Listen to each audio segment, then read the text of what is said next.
Amigos, muy buenas noches. Lunes para comenzar semana en este espacio que para mí es un privilegio poder conducir. Nosotros decimos, ¿cómo están? Soy Jonás, a través de la señal de Canal 10, 5 de junio. Estamos estrenando el mes, como me gusta decirlo en términos de los abuelos, está tiernito todavía, hay que aprovecharlo. Así que les doy la bienvenida para que podamos hablar de un suceso que marca un antes y un después. Es algo así como la marca pues que nos da orientación en este año. Hablo de las elecciones. Sé que para muchos no es un evento particularmente importante, pero yo tengo argumentos para comprobarles que lo que pasó en el Estado de México y en Coahuila nos va a impactar directamente y en poco tiempo. Le estamos hablando a usted de las elecciones que tuvieron lugar en estas dos entidades, las únicas de este año 2023. Ya hay resultados, ya son, digamos, irreversibles. Quienes participaron los reconocen, quienes se asumen ganadores y quienes se asumen derrotados. Vamos a hablar de ese tema. Y para empezar, y antes de darle a conocer a quienes nos están acompañando, ¿qué le parece si vemos lo que dijo el presidente Andrés Manuel López Obrador? Por un lado, estaba feliz y contento porque una de sus pupilas ganó la elección después de intentarlo por segunda vez. Y esto es lo que dice Andrés Manuel López Obrador, presidente de la República. Felicitar a la gente que participó ayer, a los ciudadanos en Coahuila, en el Estado de México, porque ejercieron su derecho a elegir libremente, no hubo problemas mayores. Felicidades a la gente y también a quienes triunfaron. Manuel Jiménez. Manolo de Jiménez y la maestra Delfina. La maestra Delfina, dice el presidente Andrés Manuel López Obrador, y se refiere a Delfina Gómez Álvarez. No me quiero apropiar del discurso que le corresponde a mis invitados, porque ellos son los que verdaderamente conocen, hacen un análisis cotidiano, pero déjeme decirle, brevemente, Morena extiende su paraguas, permítame la metáfora, abarca ya casi todo el país. Si me permite decirlo, creo que el Partido Revolucionario Institucional es el gran derrotado. El Partido Acción Nacional se queda un poco en la dubitación, pero el mismo día de hoy, antes de que nosotros llegáramos aquí al estudio, ya anunciaron que mantienen su alianza. Bien, Delfina Gómez de Morena, con los partidos aliados, gana la gubernatura en el Estado de México y Manolo Jiménez, el candidato del PRI, y luego se unen PAN y PRD, gana la gubernatura de Coahuila. Ahí están los hechos. ¿Cuáles son las implicaciones? Déjeme presentarle a nuestros invitados y darles las gracias por acompañarnos esta noche. Ellos están aquí con nosotros como cada semana, cada vez que los estamos convocando y les agradezco como siempre la oportunidad de dialogar con ustedes. Empiezo de izquierda a derecha rápidamente. Maestro Héctor Ruiz López, bienvenido. Muchas gracias, Jonas. Buenas tardes, buenas noches. Buenas noches. Sí, él es especialista en políticas públicas, abogado de profesión y además es un académico en la Universidad de Guadalajara. Maestro Eduardo González, académico en el Instituto Técnico de Estudios Superiores de Monterrey, el TEC de Monterrey aquí en Guadalajara. Bienvenido. ¿Qué tal? Buenas noches.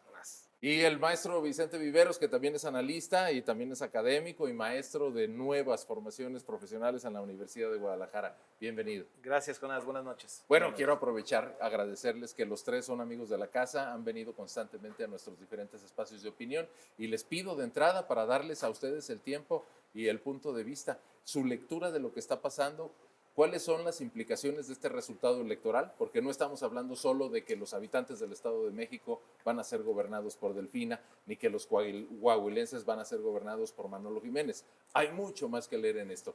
Maestro Eduardo González, usted que es, pues digamos, un especialista en el norte, en lo que son los norteños, los migrantes y la frontera. Y empezando por Coahuila, ¿qué le parece lo que pasó este domingo? Bueno, yo creo que efectivamente hay que hacer al menos tres primeras lecturas. que iremos aquí expulgando.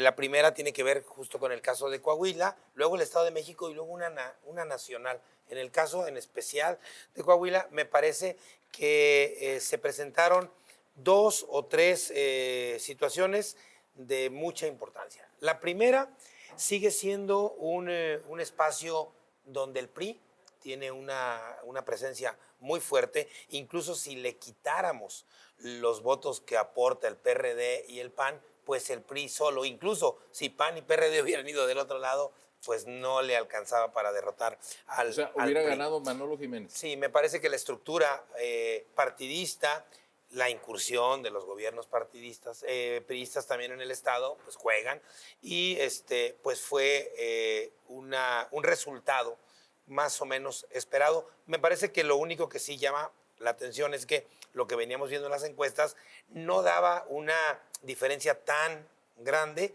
y fue muy amplia. Caso contrario al Estado de México, donde la diferencia parecía mayor y terminó siendo menor. Y otro elemento muy importante es que en el norte sigue siendo un espacio que le cuesta trabajo a Morena entrar.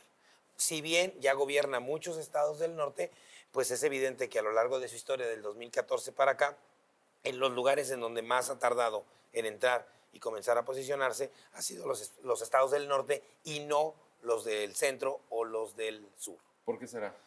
¿Cuál sería su hipótesis? Bueno, a mí me parece que los estados del norte históricamente han tenido una presencia importante, no solamente del PRI, sino también de grupos empresariales muy cercanos al panismo y sobre todo al neopanismo, empezando con grupos en los que apareció gente como Manuel J. Cloutier, y este tipo de grupos me parece que han logrado mantener o habían logrado mantener en sus manos una posición importante en el poder norteño.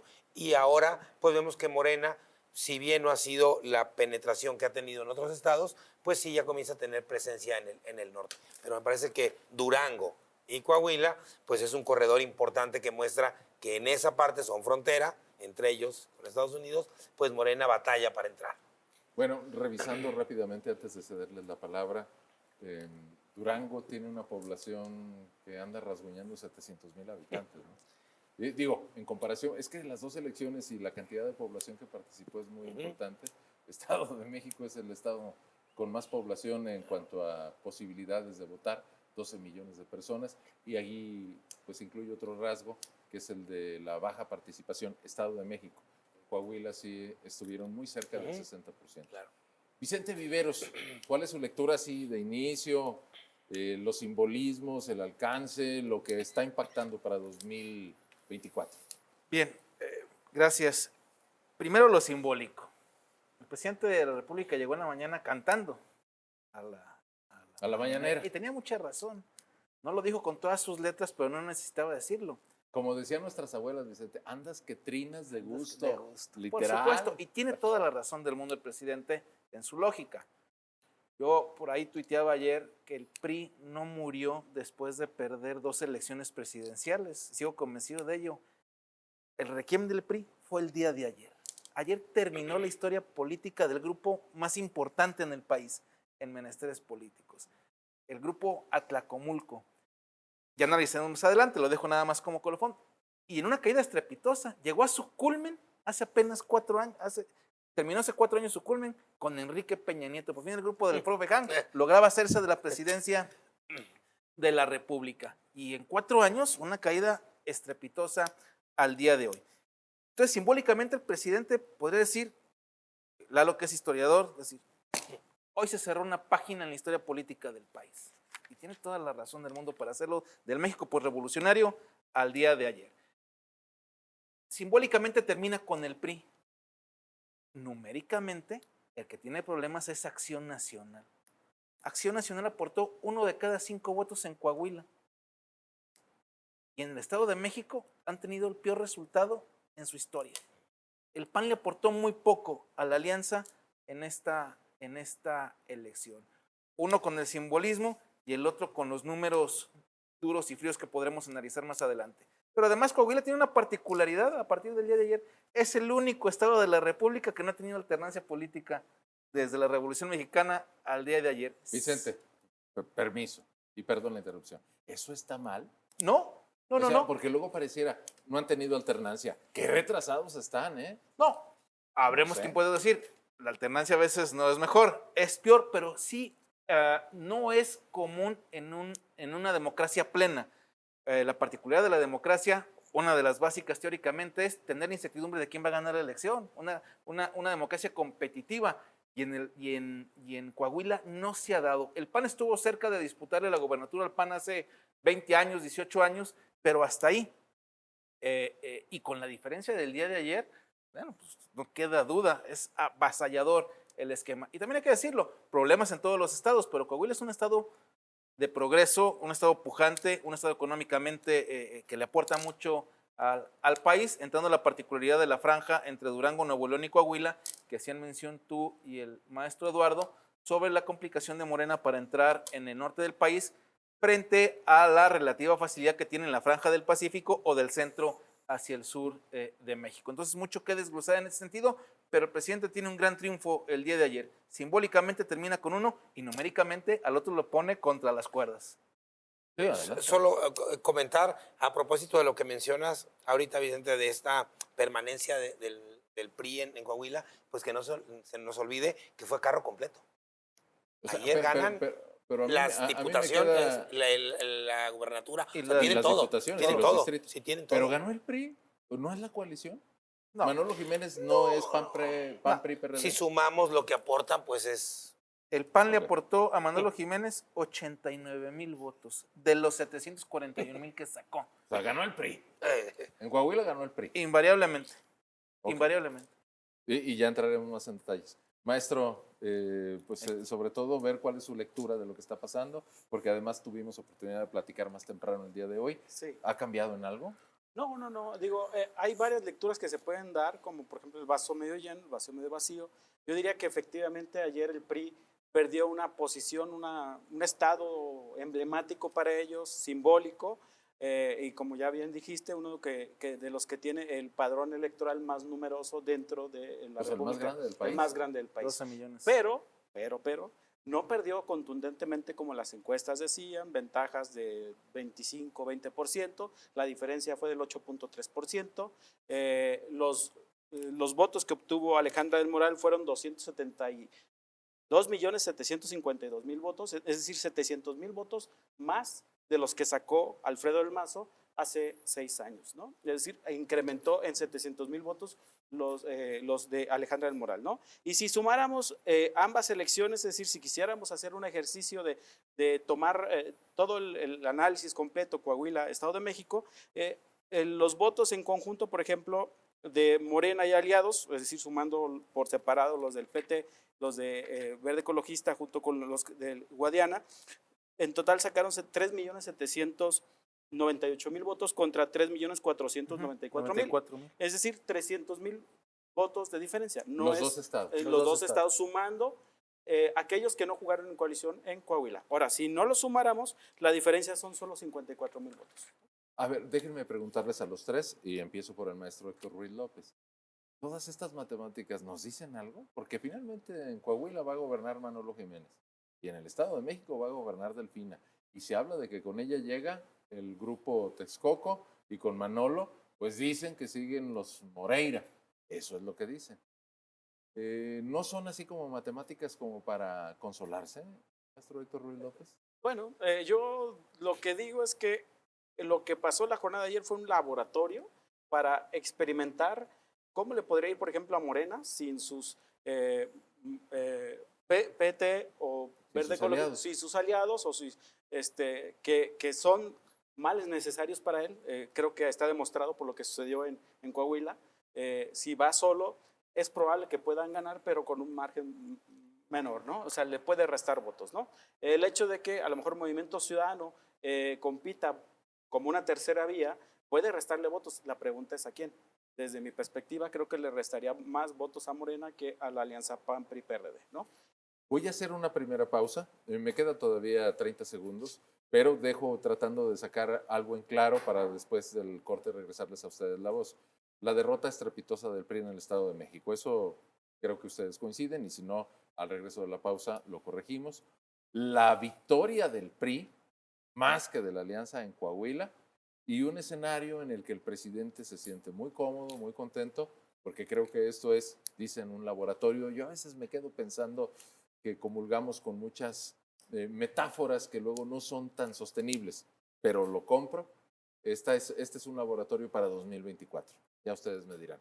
Amigos, esta noche estamos analizando lo que es el proceso electoral 2023 y desde mi perspectiva, el banderazo de salida para el 2024. Hoy, por cierto, Marcelo Ebrard iba a presentar su propuesta de elección interna en Morena y la pospuso para mañana. Pero bueno, posposición es posposición.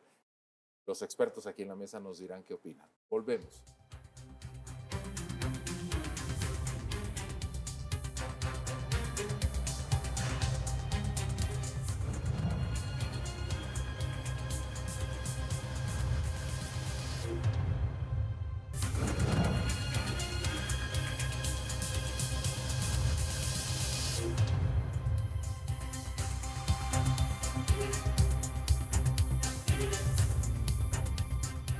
Estaba charlando con nuestros invitados antes de que terminara este breve periodo de receso. Déjeme recuperar parte de lo que me estaban diciendo. Los intríngulis que hay en un proceso electoral. Es que uno luego piensa siempre en el candidato o la candidata, las personas, pero hay una serie de grupos muy importantes. Bueno, vamos a ir a eso. Yo sí les voy a pedir que nos den su punto de vista sobre las personas que influyen, las que hacen la campaña, las que conectan con la gente que está barrio por barrio, juntando a las personas, diciéndole vota por nosotros, ponte esta camiseta. Pero antes, déjenme volver a preguntar porque creo que son como que son dos grupos de hipótesis las que manejamos a nivel popular. Pierde el partido y se debilita. Y luego hay un gran ganador y se fortalece, así como si fuera un todo o nada. A mí me queda claro que las cosas tienen más matices que eso. Pregunto, y a los tres, ¿sí va a desaparecer el PRI después de perder el Estado de México? Esa es una primera pregunta. Héctor Ruiz López. Híjole, buena pregunta. Porque luego lo dicen así como, se acabó el PRI. Bueno, yo lo digo. El maestro Vicente Viveros dice, se acabó el PRI. Bueno, actualmente gobierna 2 estados. Acaba de ganar uno con contundencia. Me queda claro que bajo la mano y la tutela de Alito Moreno el PRI no tiene mayor futuro, es decir, es un personaje que llegó para hacer trizas ese partido, y si continúan cegados en ese sentido de dejar este tipo de líderes, pues lo más seguro es que sí desaparezca el PRI. O sea, desaparecer, perder el registro, Perder el ni registro. 3% de votos. Bueno, el PRI gobierna un importante número de municipios. De los 2.471 municipios que existen en México, una muy amplio porcentaje es gobernado por el PRI. Entonces tiene todavía una presencia nacional en términos de alcaldías gobernando. Entonces, maestro Héctor Ruiz López, ¿el PRI está entrando a una etapa de enanismo político? ¿Se convertirá en un partidito? Yo creo que sí, lo acabas de decir. O sea, si siguen tercos y necios con este tipo de liderazgos y este tipo de decisiones, lo más seguro es que sí. ¿Cómo les hacemos entender que no entienden? Maestro Eduardo González, ¿desaparecerá el PRI? Pues hay recordado las portadas del año 2000 cuando ganó Vicente Fox y en varios periódicos decían adiós PRI. Y pues ahí está, seguimos hablando de él luego de 23 años. Me parece que así como desaparecer, pues seguramente no. Y tomando las palabras de Vicente, me parece que no es necesariamente lo que plantea. Es decir, si hay una reducción importante y terminará en todo caso siendo un partido de fuerza regional, en todo caso en algunos espacios. Porque me parece que si nosotros revisamos de 2014 a la fecha, en 2014 Morena no tenía ningún estado.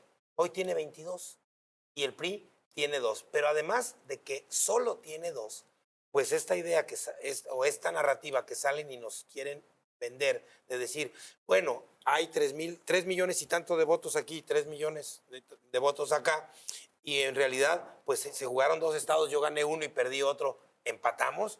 Bueno, pues eso no se sostiene. O sea, no es un argumento. Si no estamos en un torneo de fútbol. No, ¿verdad? no, por supuesto. O sea, el peso específico de ganar el Estado de México, aunque sea con 8 puntos de diferencia, es mucho mayor que el peso específico de ganar Coahuila, casi 3-1 del PRI frente a Morena. Y también el peso específico de tener el control del presupuesto, del gobierno y de la decisión del Poder Claro, o sea, me Ejecutivo. parece que es un elemento ahí muy importante que tenemos que tomar en cuenta para no llevar a la mesa del análisis, pues simplemente números, uno aquí y uno acá. Pues yo creo que hay más que simplemente un estado ganado y uno perdido. Entonces no desaparece el Y me PRI. parece que no desaparecerá, se convertirá, es mi proyección, en un partido de fuerza regional en algunos lugares del país. Vicente Viveros, ¿usted qué opina? ¿Desaparece el PRI o no desaparece?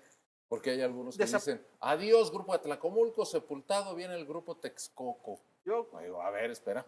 yo en buena medida coincido con esa expresión, por cómo se maneja la política en el Estado de México. Es una política hecha así, en grupos consolidados regionales al interior. El PAN tuvo una franja importante, un corredor azul El cinturón durante azul. muchos años que le dejó a José Luis Durán Rebeldes en condición de a punto de ganar la elección, pero se diluyó, se ha diluido esa franja azul. Y en este país ganas todo o pierdes todo. Cuando uno juega a los ejecutivos, así es. No somos la Europa parlamentaria en donde hay que buscar consensos y equilibrios, no. La diferencia entre Delfina y Alejandra, 8 puntos, menos de los que nos decían las encuestas, son 517,000 votos. Medio millón de votos. Con medio millón de votos, tú ganas la mitad de los estados de la República. Bueno, Durango, del que están haciendo referencia, claro. tiene alrededor de 700,000 habitantes, ¿no? Por 3 supuesto. millones y cacho Coahuila. Por supuesto. Entonces, claro que es la joya de la corona y no exageran en el decirlo. Es tan o más importante que ganar la Ciudad de México, para ponerlo en términos claros.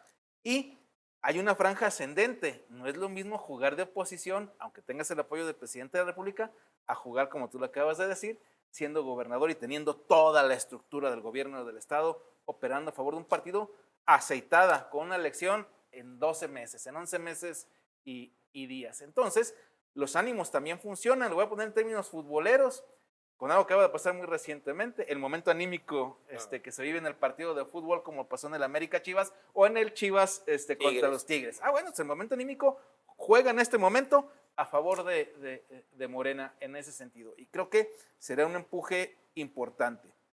2, rápido, Héctor lo mencionaba, los partidos satélites, el Verde se convierte en imprescindible. La diferencia de Delfina y de Alejandra fueron 516,000 votos. El Verde le aportó 623,000 votos a la alianza en el Estado de México. O sea que si el Verde no hubiera jugado con Delfina. Si el Verde no les gana. hace lo que les hizo en Coahuila, no ganan. Entonces, Es que se están sumando las cuestiones que pero preguntas. entonces el Verde, lo que ha hecho siempre desde Vicente Fox hasta el día de hoy, es decir, tengo el refresco a la mitad del desierto. Tú verás cuánto me quieres pagar por él. Esa es una parte también importante en ese tenor, y que el Verde ha sobrevivido los últimos 25 años exactamente en ese mismo tenor, a la de chantajear y extorsionar a quien se encuentra en el poder. Vicente Viveros, chantajear, extorsionar, Perdón. ¿no son términos negativos? No, hoy Mario Delgado lo dijo claramente en la mañana, no lo digo, lo dice él. En Coahuila les tuve que decir, o juegan con nosotros o no vamos juntos a la elección del 24. Ese es un chantaje. Lo dijo el dirigente nacional de Morena en público hoy en la mañana. Pues igual juega cada quien en su condición, el Verde y Morena en ese sentido. Son un matrimonio forzado, se requieren el uno al otro por la poca diferencia que tiene uno y lo cerrado que puede ser un proceso electoral. Entonces, los pocos votos que aporta uno, de pronto se convierten en mucha representación, en diputaciones, en candidaturas a senadurías o en candidaturas a presidentes municipales. Si me permiten, los tres, a nuestra producción le voy a pedir que proyectemos en pantalla, de acuerdo con lo que dio a conocer la autoridad electoral, con el 99% del conteo del PREP, del programa de resultados electorales preliminares, nada más para que nuestros televidentes tengan la vista de la cantidad de votos lo vamos a ver enseguida. Bueno, ahí está al momento. Esto es al 99% del programa de resultados electorales preliminares de las casillas contabilizadas. Coahuila, Manolo Jiménez, que ya está declarado ganador, 741,000 votos.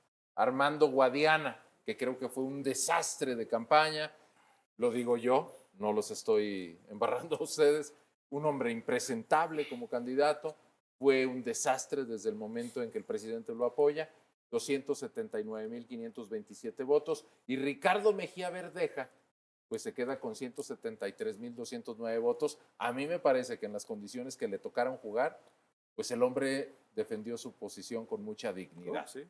Eso es Coahuila. Nada más para reforzar el análisis de nuestros invitados. Si vamos al Estado de México, bueno, es que en Coahuila hubo 3. En el Estado de México el asunto se definió entre 2 personas por las coaliciones de partidos.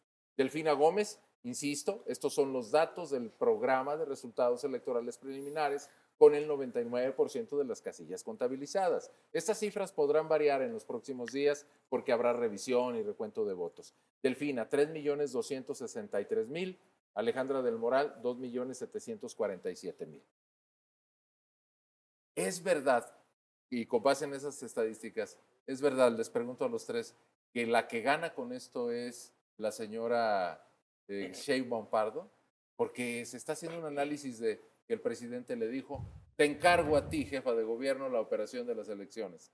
Y entonces dice Claudia, voy ganando, ustedes díganme. Pues yo no tengo conocimiento de este encargo, pero sí lo que sé es la cercanía que existe, no de este proceso, sino de años atrás, entre la jefa de gobierno y la virtual gobernadora del Estado de México. Me parece que si hacemos una lectura un poquito más amplia, si vamos desdoblando, pues dentro del corcholataje que hay, pues sin duda la que sale fortalecida es justamente Claudia Sheinbaum con este triunfo, no solamente por el triunfo, sino por lo que va a aportar en términos de imagen, en términos de este momento de la elección a 11 meses o 12 meses de la elección federal. Me parece que todo eso juega desde este momento a favor de Claudia sobre el resto de las corcholatas, que aquí solo me gustaría apuntar con respecto a los datos que nos aporta Vicente del Partido Verde, pues esa es una de las razones por las cuales pues se convierte Manuel Velasco en una virtual corcholata, que bueno, seguro no llegará ni a taparrosca, pero con esos 600,000 votos, pues claro que sí. Son más costosas las taparroscas. Sí, claro que sí, se pone en la lista. Maestro Héctor Ruiz López.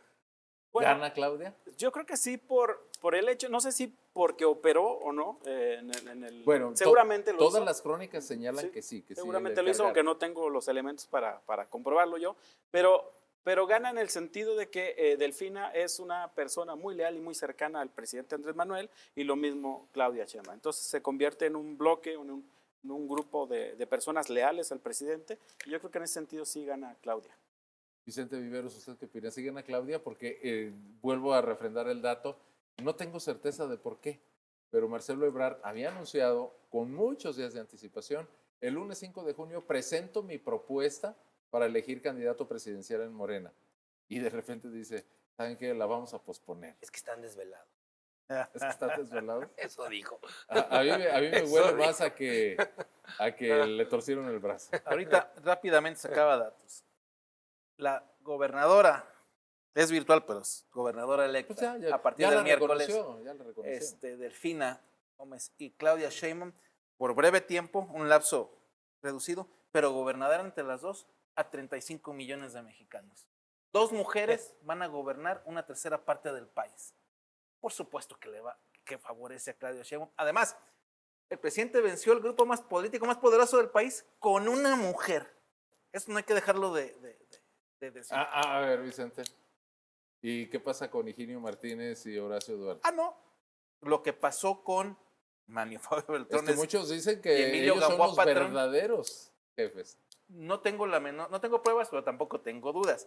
Pero pongo el ejemplo de Manlio y de Emilio Gamboa, porque la alternancia en este país con Vicente Fox, con Felipe Calderón y el regreso al PRI con Enrique Peña Nieto, tuvieron que cogobernar con estas 2 personas. porque se convirtieron en los decisores en la Cámara de Diputados y en la Cámara de Senadores en esos 3 periodos, incluido Peña Nieto, que era de su propio partido. Bueno, ese papel juegan personas como Higinio en el espectro de las fuerzas políticas, pero a final de cuentas, la que sale al frente es Delfina, como al frente sale Claudia Sheinbaum en este tenor. Entonces, en todo hay simbolismos en este tenor, y que 2 mujeres gobiernen a una tercera parte del país no es un asunto menor.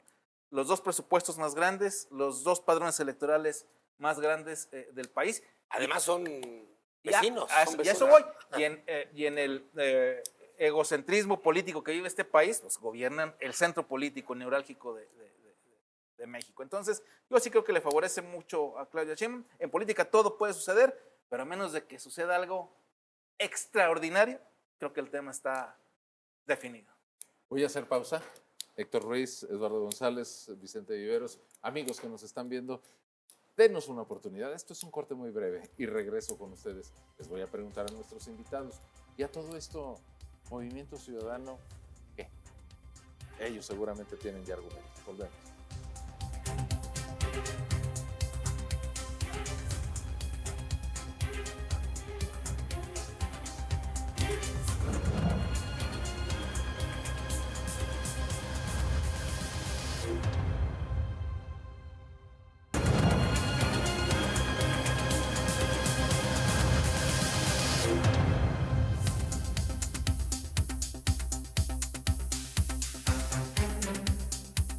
Bien, estamos de regreso. Este es el tercer segmento de Nosotros Decimos esta noche.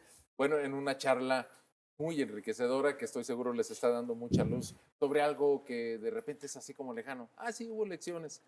En esto quedaron. Creo que estamos aquí desembrollando la madeja. Regreso con ustedes. Movimiento Ciudadano. ¿Tiene juego en esta mesa? ¿Importa? ¿No importa? Y me refiero a 2 asuntos que fueron noticiosos. El primero es: no presentamos candidatos. Ni en Coahuila ni en Estado de México nos hacemos a un lado. Y después, cuando ya faltaban unos días, una campaña en forma, por el PRI ni a la esquina, ataques al PRI, sobre todo en el Estado de México. En Coahuila se mantuvieron un tanto más discretos, pero fue un tema de conversación y además un tema de confrontación entre el PRI y Movimiento Ciudadano, y aquello de, pues tú eres el operador de Morena, eres un cachirul, etcétera, etcétera. Hablemos de Movimiento Ciudadano, y se los digo porque vivimos en Jalisco, gobernado por MC. A ver, maestro Héctor Ruiz. Bueno, yo creo que sí hay una importancia en torno al papel que juegue Movimiento Ciudadano a nivel nacional. Lo vimos, decidió no participar en el Estado de México. Me parece que eso le ayudó a Delfina a consolidar su triunfo, su victoria. Que MC no haya presentado candidato ayudó a Delfina Gómez. Por supuesto. Juan Cepeda, que era el candidato de MC, hace 6 años sacó 1 millón de votos, 1.084.000. El 17% representó, ¿no? Entonces, yo pienso que si MC hubiera decidido postular candidato tanto en Coahuila como en el Estado de México, hubiera sido un jugador importante. Por supuesto que sí. Y lo mismo va a suceder a nivel presidencial, ¿no? Depende hacia dónde, si deciden jugar solos, si deciden inclinarse hacia un tipo de alianza, será fundamental lo que Maestro hagan, ¿no? Héctor Ruiz, si usted fuera Juan Cepeda y sabe que ya participó como candidato a gobernador y que obtuvo más de 1 millón de votos, podríamos hacer filas kilométricas de candidatos que quisieran obtener 500,000 votos, no 1 millón. ¿Cómo lo sientan? ¿Cómo le dicen, Juan, no vas, quédate tranquilo? ¿Cómo sucede eso? Pues buena pregunta, habría que decírselo a él. No me explico todavía el cómo es que o por qué no postularon candidatos a 1 año de la elección presidencial, y más cuando tenían un candidato competitivo que realmente sacaba votos en forma importante, ¿no? O relevante. Incluso entiendo que hasta el último minuto, antes de cerrar el tema de los registros, se les invitó a Movimiento Ciudadano para participar dentro de la alianza PAN-PRI-PRD, Nueva Alianza, ¿no? Y más, sin embargo, no quisieron participar. ¿Cómo lo lograron? No lo sé, algo pasó. Extrañamente, Movimiento Ciudadano no presentó candidatos, no solo en el Estado de México, sino también en Coahuila, ¿no? Ok, me quedo con el extrañamente, porque encuentro ahí cierta debilidad en el argumento. Dices, serio? ¿Puedes sentar a una persona que dice, valgo 1,000,000 de votos y me vas a dejar fuera? En la ¿A guerra y el cambio amor de todo qué? se vale. Hay negociaciones que a lo mejor no nos enteramos o no alcanzamos a dimensionar, ¿no? Maestro Eduardo González, ¿usted qué opina? Yo lo miro en dos direcciones. La primera es, vamos suponiendo que hubo un acuerdo, un pacto entre Morena y MC para dejar el camino libre a Morena y Morena a su vez, pues no entorpecerle Jalisco y Nuevo León. Esa puede ser una lectura. Pero también hay otra que me parece que podría, en términos numéricos, dar mucho más argumentos. Cuando hay un gobierno que va a una elección y es un gobierno fuerte, el escenario que más les conviene es una elección a tercios. Y entonces, una elección a tercios en el Estado de México sería la alianza que jugó ahorita MC y Morena y su alianza. O sea, no podemos dar por sentado que MC al jugar iría con la alianza y este 1,000,000 de votos iría a la alianza. Si MC va solo, ese 1,000,000 de votos que vamos a suponer que lo repita, no se los quita solo a Morena, se los quita también a la otra alianza. Entonces, si algo le conviene a cualquier gobierno que está en el poder y va a una elección, es que la elección al menos sea en tercios. Y en ese sentido me parece que tampoco Morena hubiese tenido pues mucha molestia porque MC jugara en Coahuila y en el Estado de México. Pero estamos de acuerdo en que Cepeda se hubiera convertido, junto con Movimiento Ciudadano, su partido, en un participante en la mesa. No iban a Claro. ningunearlo, iba a llegar no, y claro. decir, tengo mi lugar, Por con supuesto. su permiso. Por supuesto, sí, pero me parece que al final los números podrían haber incluso sido más favorables para Morena, porque yo sí pienso que de esos votos que sacaría Cepeda, ese 1,000,000 de votos, pues no Le iba a todos, quitar.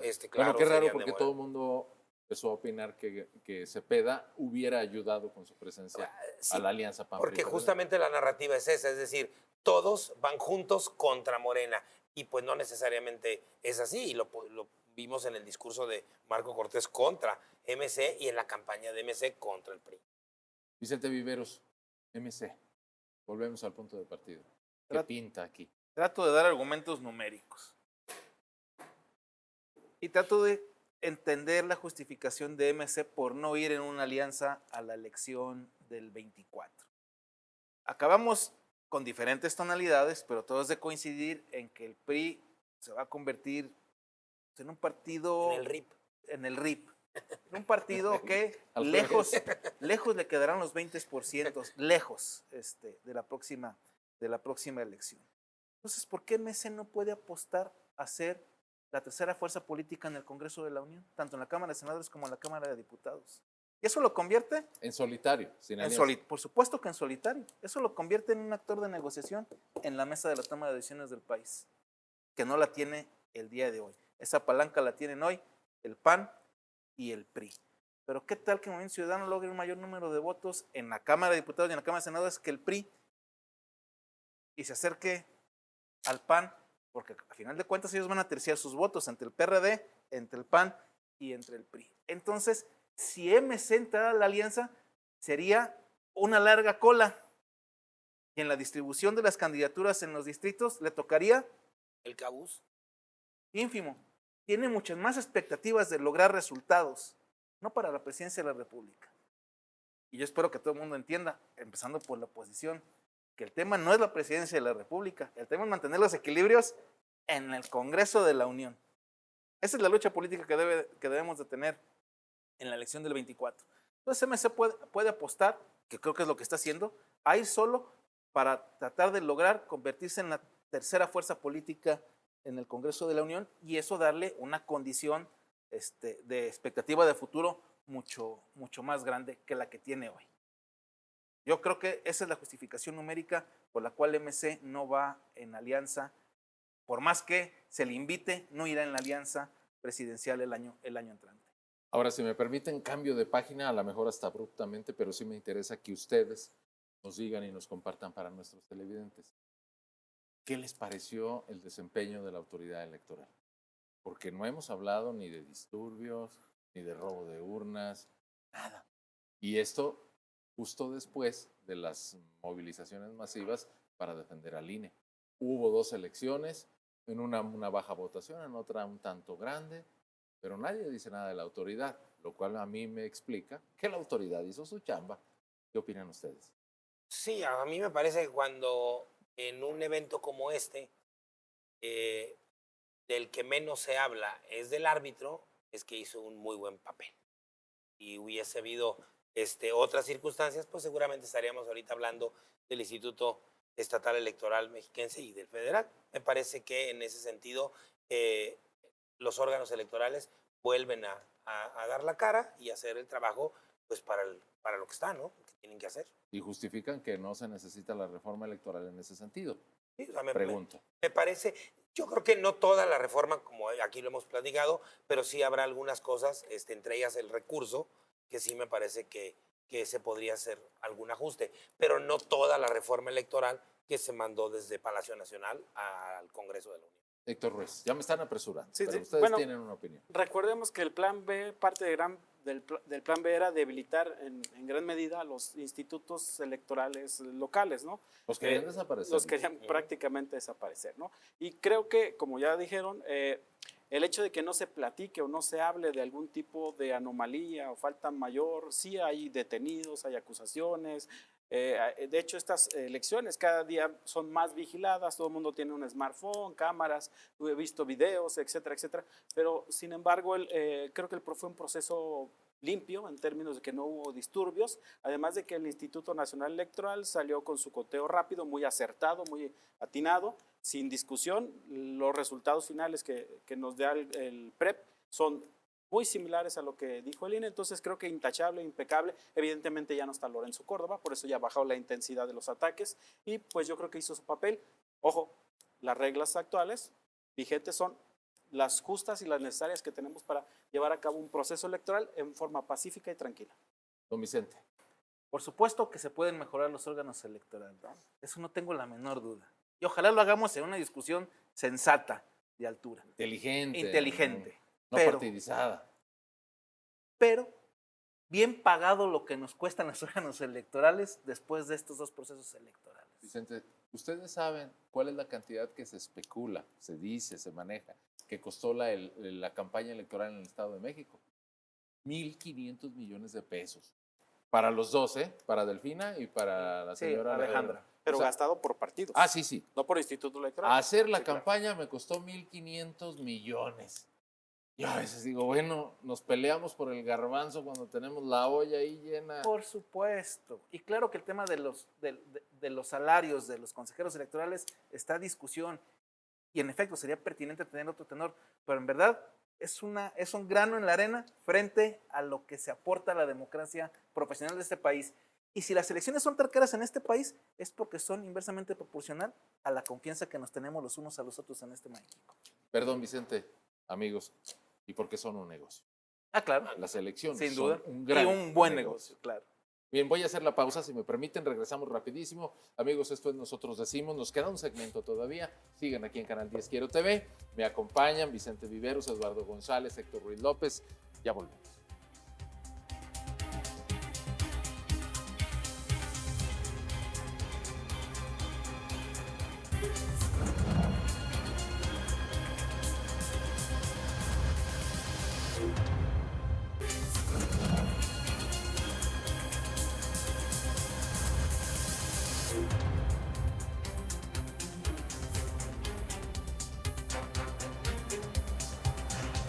Nos quedan unos pocos minutos del programa, los vamos a aprovechar muy bien con nuestros invitados. Les pongo sobre la mesa para que después ustedes abran consideraciones que tengan pesadas de compartir. Pero el día de hoy lunes, 5 de junio, yo creí que iban a estar de un luto tremendo, que se iban a quedar callados y que la alianza PAN-PRI-PRD iba a entrar en un estudio interno, cupular en alguna oficina de la Ciudad de México para decir, ¿seguimos o no seguimos? ¿O qué hacemos, muchachos? Convocaron una rueda de prensa y anuncian, el 26 de junio les presentamos el mecanismo para elegir al candidato o a la candidata y siguen agarraditos de las manos. ¿Es fingimiento o sobrevive la alianza? Bueno, yo creo que mal harían el ir y competir solos. O sea, si van solos no serían competitivos. Medianamente se le pudieron acercar a Morena con el 8.3% yendo en alianza. Creo que es importante que se pongan de acuerdo, que pongan bien las reglas del juego para que saquen un candidato competitivo. Ya lo dijo Vicente Viveros, no solo la presidencia está en juego, sino la mayoría calificada en el Congreso. Y entonces creo que esta alianza puede aportar el número de votos suficientes como para no dejarle la mayoría calificada a la 4T, en el sentido de que puedan hacer a su antojo reformas electorales. Simple y llanamente tienen que hacer política, negociar. Vamos, como ya dijeron, hay que hacer una reforma electoral, pero bien pensada, bien estructurada y bien consensuada. Maestro. A mí me parece que sí, o sea, yendo solo cualquiera de los partidos de la alianza, pues no tienen la mayor posibilidad de Que triunfo. luego, Y juntos... Lo más bueno, inteligente no siempre es lo más decidido. sí, claro. O sea, por un lado, solos me parece que no van a ningún lado. Y juntos, pues tampoco es que vayan a algún espacio. O sea, es decir, al día de hoy no hay forma de que, al día de hoy, que podamos decir que le pueden ganar a Morena la presidencia del año siguiente. Por un lado. Y por otro, lo que a mí sí me parece que es mucho más complicado, no es que firmen la alianza, porque me parece que es un asunto de supervivencia, sino que se pongan de acuerdo no solamente en la o el abanderado, sino en la propuesta que van a poner sobre la mesa para darle gusto a 3 espacios políticos que de todas maneras pues no caminan necesariamente por la misma vereda. Yo creo que eso es más complicado que firmar el convenio, la alianza para ir, porque no les queda de otra tampoco. Espero que Marcos Cortés sorprenda. Y explico por qué. Marco Cortés ha sido explotado por Alito Moreno. El PAN gobernaba Durango y el candidato fue del PRI, uno de los 2 estados que gana. Y va junto en Coahuila con los pocos votos que le aporta, pero al final de cuentas el PRI conserva sus 2 gobernaturas en buena medida por la alianza con el PAN. ¿Qué ganó el PAN? Nada, nada. Cumplió su palabra. Marco Cortés ha tenido que aguantar las veces que Alito Moreno ha negociado con la 4T. Y ha tenido que apechugar porque sabe que solo es mucho más complejo ahí. Entonces, Alito ha explotado a Marco Cortés. Ahora le toca al PAN proponer, supongo que la dinámica, la estrategia, la metodología para elegir al presidente de la República, pues el acuerdo originario es, ustedes ponen los candidatos a gobernadores y nosotros ponemos al candidato al presidente de la República. Entonces espero que Marco Cortés nos sorprenda y salga con una buena dinámica en la que haya un candidato competitivo o candidata competitiva. Yo me adelanto, los rumores dicen que será Santiago Krill. Muertos, Ahora, enterrados. sí, ahora sí. sé que les voy a decir, échenle. Sí, para terminar nada más antes de Lalo. Adelante. El PRD sacó 2.94% de los votos en el Estado de México y 2.74% en Coahuila. El PRD el día de hoy no conserva el registro para ser un partido político nacional. Prácticamente Sí, está su participación desaparecido. es testimonial. así es, Sí, testimonial. Claro. Sí, yo nada más iba a apuntar que efectivamente Marco Cortés va a tener que pues, poner una cara más firme. Sin embargo, me parece que después del carro completo en Coahuila, triunfo, Alito se lo cuelga. Se lo cuelga el triunfo y vende ese triunfo muy caro en la mesa de negociación. Yo no creo que vaya a ceder tan fácil Alejandro La Moreno candidatura presidencial. frente al PAN. Es que además aquí, y le voy a dar la palabra al maestro Héctor Ruiz, pues poner a Santiago Krill, pues tiene varios puntos débiles, ¿no? Pero usted qué opina, maestro Héctor? Pues, Santiago Krill es un cartucho quemado, podríamos decirlo, ya compitió, no tuvo la Bueno, fortuna. no ganó ni en su partido. No ganó, es correcto. Entonces yo opino que esta alianza lo mejor que puede hacer es sacar un candidato ciudadano, es decir, que no milite ni en el PRI, ni en el PAN, ni en el PRD, que sea, con esto evitaría muchos conflictos, ¿no? Candidato o candidata. ¿Cuántos hay? De esos no partidistas. Nada más recuerdo a Gustavo de Hoyos. No, bueno. Nos Es quedamos el con único que Santiago les Krill. Sí, no, bueno. La verdad es que en esa hipótesis, pues bueno, está Claudio X González, No, bueno. pero son Santiago Krill se convierte en Sí, un buen sí, candidato, no, ¿verdad? Santiago Krill se convierte en un estadista frente a ese Hoyos. es el tema. Yo no soy quien para hacerle su chamba, pero seguramente habrá más de algún ciudadano Es que ese respetable, es el honorable, punto, ¿no? que pueda ser un buen candidato, ¿no? Y es que creo yo que todos tienen su respetabilidad, Sí, incluido claro. Santiago Krill. Sí, claro. Incluso yo he criticado a título personal y mucho a Lili Telles, pero también tiene su presencia. Y bueno, qué hablar de Enrique de la Madrid, el mismo Alejandro Murat, evidentemente Beatriz Paredes, todos Claudia ellos, Ruiz Massieu. Claudia Ruiz Massieu, todos ellos tienen pues un currículum, tienen una presencia y tienen una trayectoria. Sigo viendo muy complicado el proceso de selección de una candidatura. A propósito de lo simbólico, de lo que hablaba Vicente al inicio del programa, también hay que tomar en cuenta que cualquiera de todas estas posibilidades de la oposición... Y no mencionamos a Eduardo, perdón, quiero decirlo, pues está Silvano Aureoles y ¿Ah, sí? está Miguel Ángel Mancera. Pero de ese grupo que podría salir alguien de la oposición, ninguno, me atrevo a pensar, tendría de la oposición, solo de la oposición, ya no del electorado en general, un apoyo suficientemente robusto como el que va a tener quien salga de Morena. O sea, la pura salida ya hay una diferencia. Hasta Dan Augusto. Claro. Sí, hasta no, o sea, claro. En el puro arranque ya hay una diferencia Es importante. más factible que Morena tenga esa disciplina. Perdón, el maestro Héctor Ruiz López lo menciona, me lo dijo en voz baja, pero creo que es importante. José Ángel Gurría También ha es levantado un la mano. personaje Es cierto. de una estatura enorme Sí, claro. en términos de decir, yo puedo ser candidato presidencial. Bueno, me están pidiendo que ya casi concluyamos, les pido que nos compartan una lectura final sobre todos los puntos que hemos mencionado o sobre alguno de ellos, porque estamos, creo yo, en un momento que marca agenda. A partir del 5 de junio se acabaron las elecciones de Coahuila y el Estado de México y empezamos. Este es el camino de 2024. A ver, maestro Pues a Eduardo mí González. me parece que lo que vivimos ayer se convierte en dos escenarios. Por un lado, cierra un ciclo, y lo publiqué el día de hoy, cierra un ciclo que a mí me parece que arrancó en 2014, en donde Morena creció pues de manera Inconmensurablemente.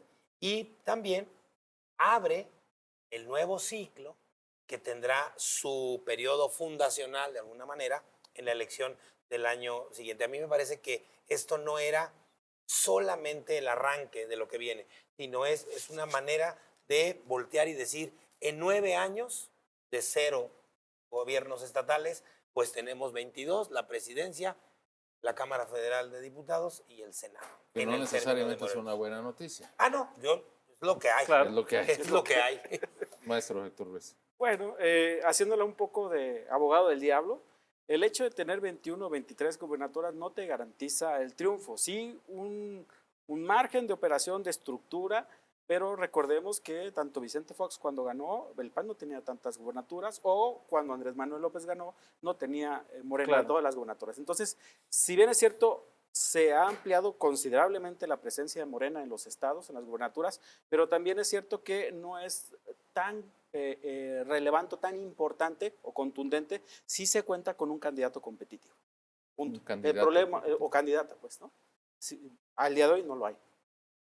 Vicente. Yo coincido en el sentido de que independientemente de los nombres que mencionamos, la metodología de la alianza tiene que ser lo suficientemente novedosa para permitir tener una percepción de que no fueron las dirigencias de los partidos políticos quienes impusieron a un candidato. El pueblo. Y que hubo una apertura suficiente como para escuchar a los diferentes sectores de la sociedad que no coinciden con la 4T. Creo que solo ese hecho, no digo que vaya a decir que vamos a tener una parejera, pero le da en este arranque que dice Eduardo una posibilidad parejo. de mucho más parejo, e insisto, le daría mucha más posibilidad en este paraguas a las candidatas y los candidatos al Senado de la República y a la Cámara de Diputados, que creo que es en lo que nos tenemos que concentrar en este tenor, y MC en este juego de venderse, posicionarse como la tercera vía en este esquema de polarización que existe el día de hoy. Harto interesante lo que se viene en estos meses en las definiciones de los partidos políticos. Muy, muy interesante y espero que ustedes nos acompañen a comentarlo, porque habrá muchos temas de los cuales hablar. Ojalá que, yo creo, y perdón que aquí me ponga sincero, sin empezar a lagrimear, yo creo y espero que de veras sean lo poquito generosos que se requiere para que nos brinden a los ciudadanos esas opciones, porque de pronto con toda la problemática que vivimos, híjole, se nos quedan a deber un montón de cosas. Claro. Mínimo que haya gente que se comprometa en serio. Vicente Viveros, Eduardo González, Héctor Ruiz, amigos, aquí terminamos nuestro programa del día de hoy. Esto fue Nosotros Decimos. Nos vemos la próxima semana.